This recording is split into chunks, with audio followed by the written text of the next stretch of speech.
Lokal. Idol John, go ahead. Apay awan ni Idol Joan, gore kayo. Dati komunikasyon kasta ko makastoy.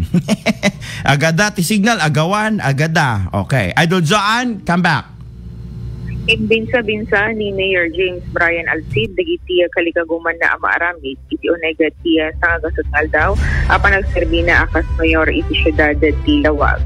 Imbatad na akasapulan ang mapapigsa iti City Disaster Risk Reduction and Management Council aglalalo itatapan awan manen at ti panagatutudo. Kinunana arumbeng nga adaan dagito iti nananay nga equipment ang mausar iti panagresponde iti anyaman adidigra. Inay na malaksit ti dayta ket plano na pay iti panakapasaya at ken na panakasalpar iti merkado publiko gapo na taada dagiti munonan a report aday tiket adaanen ti Ricky when latin dagiti sa magmamano a parte na. Kinunana pay ang masapol nga aday ti wano mapapintas dagiti infrastructure isit gapo ng adamit na ti panakitaripnong na iti City Engineering Office tapno alisto ang maaramid ken implementar analaing dagiti munonan a plano. Dingin tayo man dito paseti na panagsarita. Anong yung naman ipasempang for the first 3 months, sir? Wala po, muna digijay napaspas a quick response muna ti CDRRMC. We need to establish, we need to strengthen. So nalpas di meeting tatay kati the department head ni Dr. Manuel. Ado di suggestions da, ado iti masapol da nga gamit.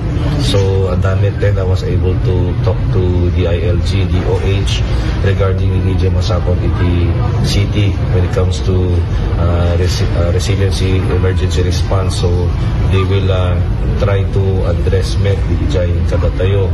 So adupay apo ken DJ public market schedule for tomorrow. So we told the market department head na dapat dalusan din sanitize the market for us to see DJ status na kasi nga rot ada report from the city engineering nga medyo masapol na iti ma-retrofit kami digi columns and beams DJ beneath DJ wet section. So ket delikado, this is also in lieu with this disaster nga iti earthquake kunada delikado DJ apo ken DJ infrastructure project kayo na nakikoordinate naknet iti city engineering and Bacalaquada DJ plans tayo nga naka-align iti planning direction tayo nga this will be a livable city, greener and walkable livable city for the next 3 years. Pasenti panagasarita ni Mayor James Brian Alcid. Damag iti syudad ti Lawag kadwa iti 99.5 Lawag Idol John 15